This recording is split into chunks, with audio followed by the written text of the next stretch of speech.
Speedway Report is produced and broadcast by the Zeus Radio Network for Racers Reunion Radio. Well, Formula One wrapped up their season in Abu Dhabi. Asphalt Modifieds ran one of their iconic races, the 45th annual Turkey Derby. Southern Late Models welcomed some warm autumn weather here in North Carolina. All this and more coming up. Welcome to Speedway Report. Monday, November 26, 2018, from the shores of Lake Norman in Race City, USA, Mooresville, North Carolina. I'm Patrick Reynolds, and thank you for joining us here, the fastest half hour in racing. Hope everybody had a great Thanksgiving. One of the many topics we can toss out and put in the comments if you are watching us live on Facebook. Also to point out, big note, big day for me. I kind of throw this out there every year. You know, you guys know I tease Christmas about once a month all year long. Today we get to tease the Indianapolis 500. The math may vary a little bit, but right now we are halfway. The crossed flags are in the air to the running of the Indy 500. I got it as May 26, 2019, with November 26, 2018 right here. We've got 6 months until the green flies. It's the greatest spectacle in racing. So it's something you want to harp on me about Christmas, fine. Let's talk about the Indy 500. But let's really talk about what happened over the weekend. We've got a lot of stuff to kick around with the Speedway Report Victory Lane Lap. Hope everybody had a wonderful Thanksgiving. I'm thankful for the FIA scheduling of Formula One race again over Thanksgiving weekend here in the United States. Not a worldwide holiday here, one for the America. And I love it that we get to tune into Abu Dhabi on a Sunday morning. Not much into football. Doesn't float my boat like it does so many people, with especially with Thanksgiving. It's kind of traditional. But for me, if it's got an engine in it and goes fast, I'm all in. Lewis Hamilton won from the pole. Good race yesterday, if you tuned in early yesterday morning, out in the Middle East. Last few years, Brazil has taken the Thanksgiving weekend role, but this year we got back to the United Emirates. Hamilton on the pole, no real surprise. We'll talk a little bit more about the strategy that went into that event. USAC Midgets were in action last Thursday as well. Huge event, one of the biggest short track races of the entire year. Turkey Night Grand Prix out in Ventura, California. Christopher Bell won it for the third time in his career and the second time in a row that he won that one. Not a golden driller like the Chili Bowl, but still a huge win on his resume. We talked about, this came up recently, just about how much the dirt track racing means to some folks versus the NASCAR events. As Christopher Bell makes his way in the Xfinity Series, will be running there full-time again in 2019, but what will happen to him during the year as he gears up for 2020? There's no way he's going to run the Xfinity car again in 2020. He will be in Cup, and recently remarked how important the dirt racing is to him and how big it was, and how much I get that. Turkey Night Grand Prix, yeah, if you take the money out of it and just look at what's the racing aspect of it, heck yeah. Turkey Night, to me, he talked about how important the Chili Bowl was compared to the NASCAR playoffs. I'll put Turkey Night up there as well. The 98 lapper that they have in California for the midgets. Darn right. That's just me as well, but congratulations to Christopher Bell as he goes 2 for 2 the last couple of years there. The Pavement Modifieds, my guys that I grew up on, held the Turkey Derby up in Wall, New Jersey. Dave Sapienza took the lead after two favorites, Matt Hirschman and Jimmy Blewett, tangled and sent them around. 150 laps. I think there were roughly 30 or so remaining when Hirschman and Blewett got together. We'll touch on that in a little bit too.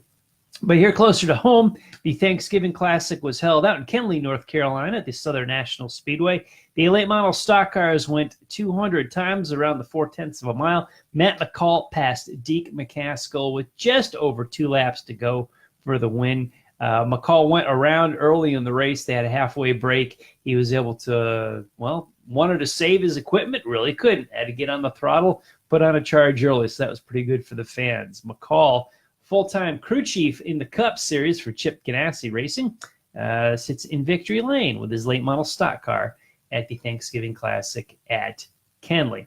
So 1 week ago, we were discussing Joey Logano's championship, and I dissected the NASCAR playoffs.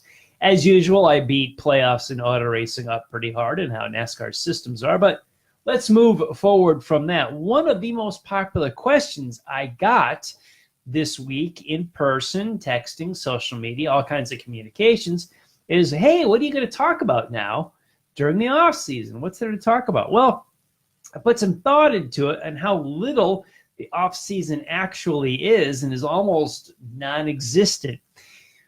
I'm a racer, so I don't go with necessarily the cup version of a racing season. A lot of people use that as a synonym for racing, is the Monster Energy Cup Series. I do not, and try to really spread my wings outside of that, even though I grew up on the old Winston Cup Grand National stock cars.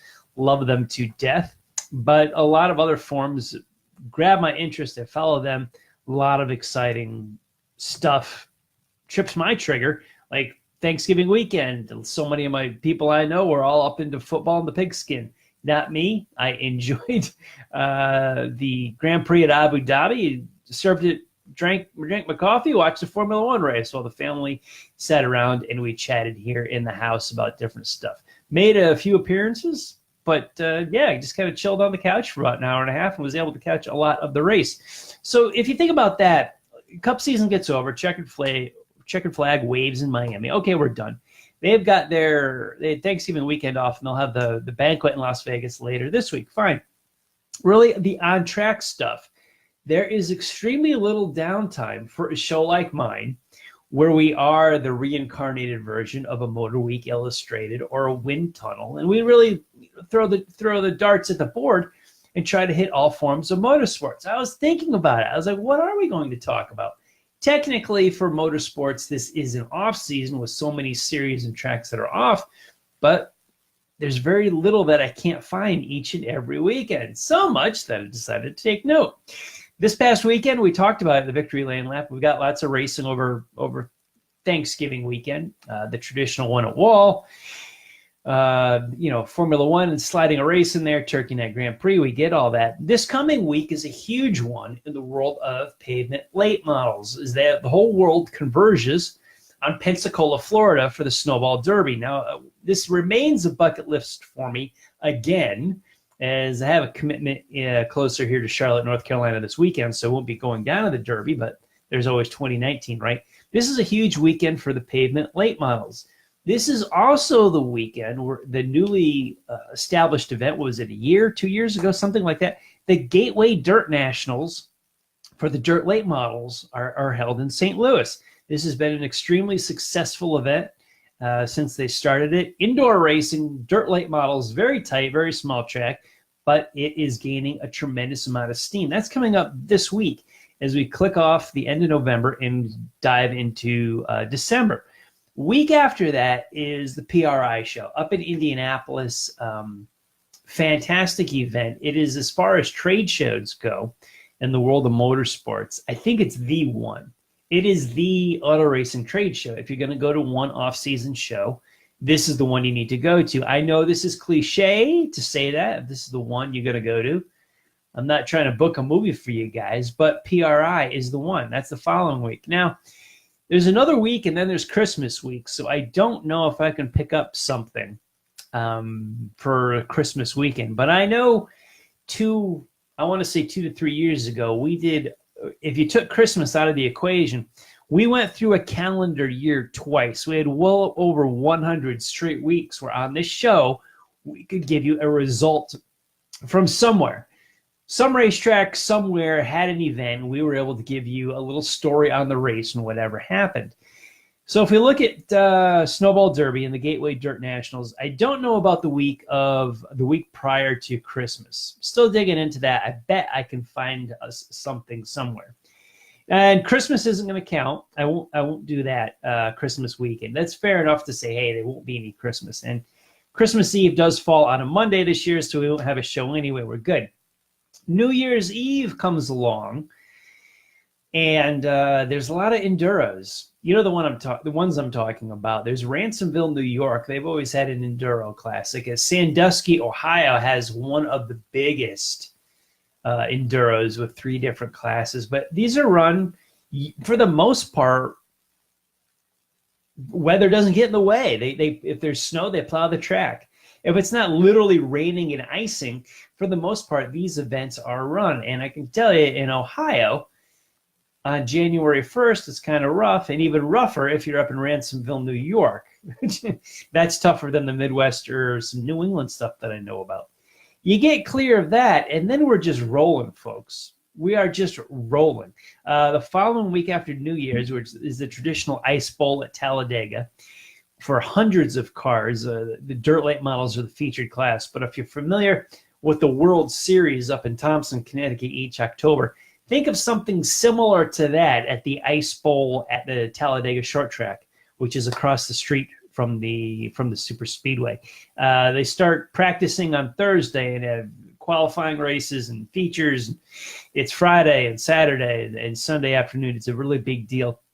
And the Red Eye 100 pops up as well. Not as big an event as the Snowball Derby by any means, but that kicks off New Smyrna Speedway. Not New Smyrna Speedweeks, but New Smyrna Speedway's season for 2019. Just rolling as we get going in January. And a test also in Florida, which has become a big event on their calendar for IMSA, is the Roar Before the 24. This has become an event on its own, almost as big as some race weekends, of how big a deal the Roar is in this test, as people really haven't been together since October, and they're gathering again, and a lot of the teams, a lot of the fans even, I know, are making trips. I know some of my friends on social media and whatnot that are worldwide over in Europe and in other countries will be making a trip to the United States just for the test, just for the Roar Before the 24. So if you're coming, from, say, Europe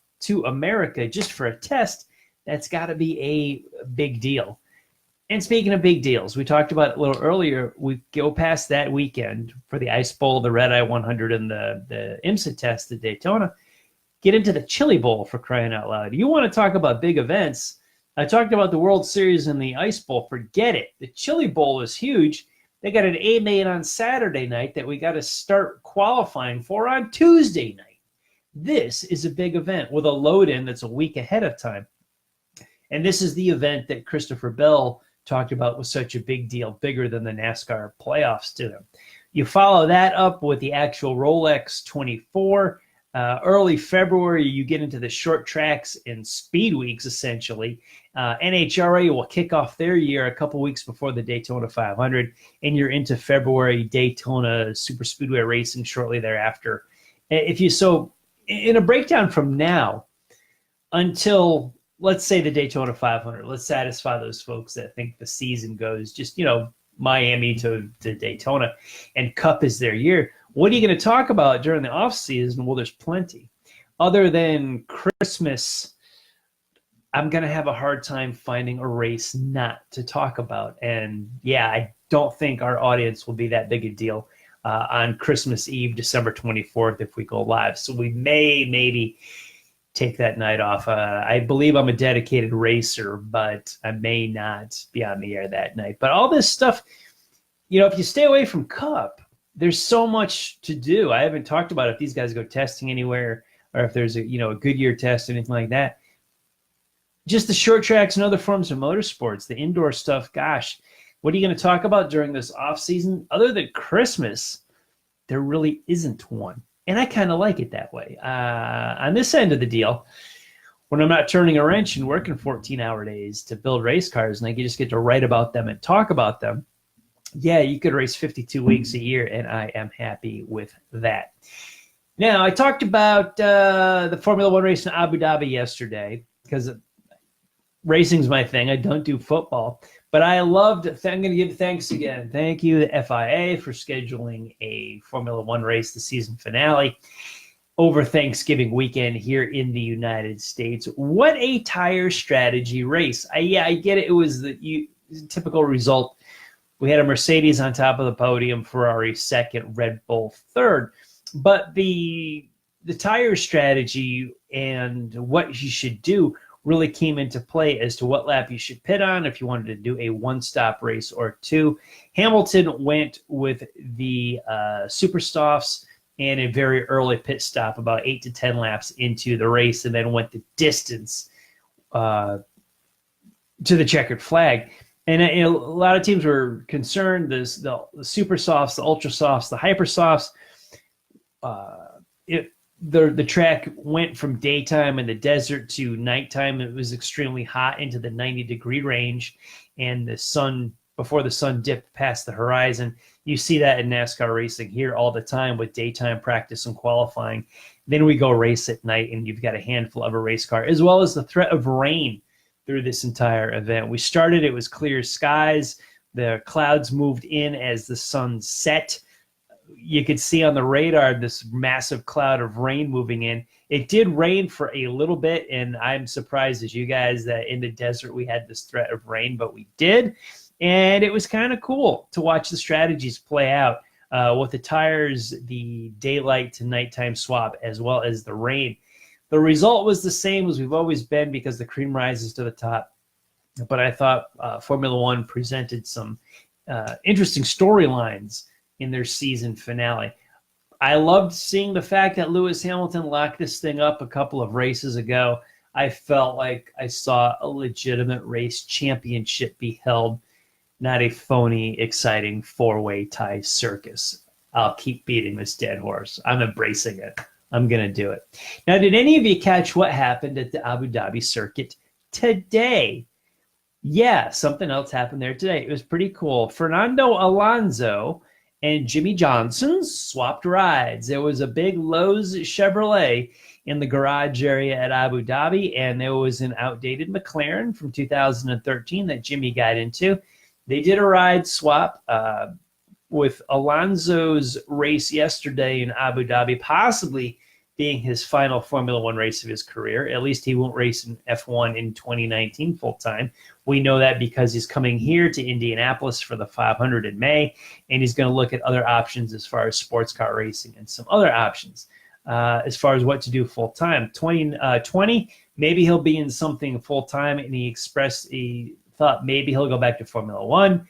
Maybe he'll come to IndyCar, and doesn't this open up the conversation for NASCAR, which this ride swap with Jimmy Johnson? Sure, it's a publicity stunt, but oh my goodness, I would love to see Fernando come over here. I know it would take money, and I know he's got it. He's got the connections, but I'd love to see him come over here and give NASCAR a whirl. It doesn't even have to be full-time, but wouldn't you just love the sparkle and the excitement he would add to the Daytona 500 if it would happen? I'm crossing my fingers that it does, and I'm certainly looking forward to seeing him in May at the Brickyard for the 500. Looking at modifieds yesterday in the Turkey Derby, there was the two favorites, a big money Matt Hirschman and hometown favorite Jimmy Blewett, pretty much dominated the action at Wall Stadium before they tangled, spun out, and Dave Sapienza took the 150-lap feature. But it just didn't surprise me with the amount of times that Hirschman and Blewett went to the front, stay there. And it reminds me a little bit of some of the rivalries we see when a guy is often behind. Sometimes there's no whole lot of controversy when Blewett is in front, but we've seen some stuff where Blewett is not afraid to put that bumper in there. And, if the radiator cap fits, the whole car will fit. I've heard that expression when I was a little kid. And there's a spot where there's going to be controversy because Blewett's going for the win, and that front bumper will be used. And here we were at Turkey Derby again, Blewett in second, not leading the race, and that's what happened. Hirschman was obviously disappointed, but he said it was pretty much expected of Blewett. Don't know if anything really happened after the race, but wasn't wrecked race cars. It was two guys that tangled, spun, had to go to the back, and could not get back to the front. Let's talk about separations and divorces. Got a little bit going on. Chris Windom and the Baldwin brothers will not be back together in 2019 in the USAC Sprint team. In Dirt Late Models Best Performance Motorsports, and Josh Richards hath called the splits. Tyler Erb will be taking over for best performance in the #1 dirt late model, which Richards drove to the 2017 Lucas Oil Dirt Late Model Championship, and he was runner-up in 2018. You got to wonder what's a guy got to do nowadays to keep his ride, but I'm sure there was a whole lot underneath the underlying circumstances. Likely, I'm thinking Richards may want to come back to the Rule of Outlaws tour. That's just a hunch to me. We'll see. Tommy Baldwin Racing, not breaking up with anybody. They're getting back together. They will have a Cup entry in the 2019 Daytona 500, as well as other events. Looking to have Tommy back. I used to like watching his old man race when I was a kid up in New England. Tommy Baldwin was one of the huge stars in Long Island modified racing. When he would come up to New England, everybody knew who he was, and he was one of the top guys from the island to come up. As New England fans, we used to love it when the guys came out from the island for the big events. That was great. So TBR, Tommy Jr., going to resurrect the team. They went out of business 2016, 2017, started it in 2009 during the recession. Tough time to get involved in NASCAR, but he got a slew of drivers and fought and clawed all the way that he could to try to make that team survive. And as we get out of here tonight, some news to pass on. Tough commentary to follow, if at all. I'll just read it. I'll read what I have. Former NASCAR Camping World Truck Series winner Rick Crawford has been sentenced to 130 months in federal prison after being convicted of attempted enticement of a minor to engage in sexual activity. 60-year-old Crawford, who was arrested in March, remember we covered that story here, and convicted of the crime in August, was sentenced earlier today in the United States District Court in Orlando. Addition to his time at jail, Crawford has been fined $5,000 and will also be required to register as a sex offender. Sad does not even begin to describe that story. Crawford was so well known in the short tracks around the Southeast before his truck days and the late model days, the all-pro days, as well as a racetrack operator in the later years after he got out of the truck series. Yeah, I read the report. Sad. That's all I got to say about that. But yeah, I'm wishing everybody well. Awful story, but we'll close on that one tonight. I hope you all had a good Thanksgiving weekend in between our broadcasts. Keep up on the sport with SpeedwayReport.com. We've got this show's and our past ones uploaded on the site. We've also got a bunch of racing articles to read. In the works right now, spent a little time watching Brett Hearn at the dirt track in Charlotte earlier this month. Got me thinking. It got me thinking. I'll let you know when that story is posted. And our past episodes are on Facebook on Racers Reunion. And at this page, Speedway Report with Patrick Reynolds. On my Twitter pages, at Speedway Pat and at Speedway Report, and on racersreunion.com in the forum. You can also catch stuff on Google+, LinkedIn, and YouTube. Thank you to all for joining us on the Facebook Live feed for the conversation during the show tonight. And I want to thank all of the military, past and present, for the freedoms we enjoy as Americans in our daily life, including the simple things like bench racing right here on a Monday night. Freedom is not free, and a veteran paid that bill for us. To all of the men and women who are defending freedom and watching Speedway Report, take care of yourselves and come home soon. A special salute to the teachers, school staff, firefighters, police officers, and paramedics in our own communities. They are quiet and modest heroes every single day. God bless and thank you, because that is certainly something to give thanks for. It is all the men and women in uniform. You've been watching Speedway Report from the shores of Lake Norman in Race City, USA, Mooresville, North Carolina. Please like our Facebook page, Speedway Report with Patrick Reynolds, and follow me on Twitter at Speedway Pat. On the Drag Racing List Facebook page next is Racing and Rockin' with DragonList.com. Barb, John, and Bill Pratt. Who else was on there? And they'll have some drag racing talk and some real cool music coming up next on Facebook on the Drag Racing List page. We will be back here. We'll be back live on Facebook in 1 week. It will be Monday, December the 3rd. We'll look at the Gateway Dirt Nationals. We will look at the Snowball Derby and a whole lot more. As I told you earlier in the show, there's always a lot going on. Hey, thanks for joining us, and I will see you all next time.